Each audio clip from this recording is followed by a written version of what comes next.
Alright guys, so now that we know how to write our own custom modules and we're a little bit more familiar with them, what I want to do now is I want to start talking to you about core modules. Now these modules are a little bit different because we don't write them ourselves. These core modules are the modules that are already built in to Node.js.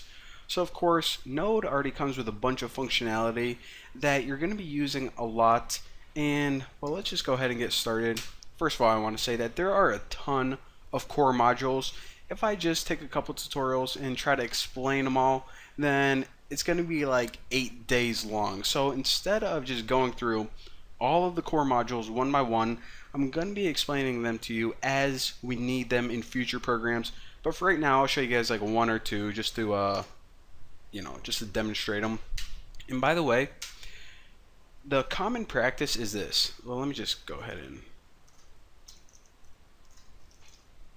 show you guys a quick one. FS, this is the file system module. Now, the first thing I want to point out is, again, whenever you're making your own custom modules, you include the path /. Whenever you're using core modules, do not include the path at all, just the name of the module. That way, Node is aware of the fact that, you know what, this is a core module, not one that you made yourself, and it can find it a lot faster. The other thing you notice, and you probably noticed before, it's common practice to name the object or the variable the same as the module, and this just clears up any confusion.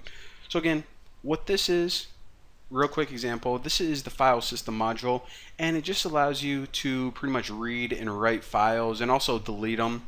So let's say that we want to create a new text file. You can call fs write file sync, and as you saw, it took 3 parameters: path, which is pretty much the name of the file. So I'll just create one real quick and name like a text file named corn. The data is of course what text do you want inside the file. So I just put like corn is good, corn is life, and we also have an optional third parameter, but we don't really need it. So again, whenever I run this, what it's going to do, and actually before I do that, look in here. So it's going to create a corn text document in the same directory. So right now I only have one file in here, app.js. Gonna run this, finished, and check it out. We now have another one. If we double click it, we can see corn is good, corn is life.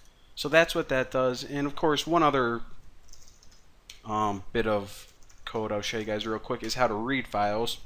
So fs read file sync, and you might expect we'll just read that file that we just created. So what this does is it pretty much reads it in, and if we want to convert it to a string, then we just call toString, and since we're logging it out, it will display in the little terminal. So let me run this. The file is created, and then it reads it and logs it out. So again, that's just a quick little demo of what a core module is. Again, we didn't write any of the code to write or read files. This is all built in Node.js for us. So let me delete this, and also let me delete this corn crap. Alright, now just to show you guys one more, I'll show you guys the path module equals require path. So the path module is really good whenever you want to work with file paths. So let me just go ahead and write 2 quick file paths. I'll put like website home, and we'll say that this is some file on our desktop in the directory called Bucky, and I'm gonna add a double slash here. And as you can see, that's obviously not something that you want, and I'm going to show you guys how we can fix that using the path module. But I'll just say like the new Boston / index.html. We'll say that it's like a website or something. Let me add one more. Back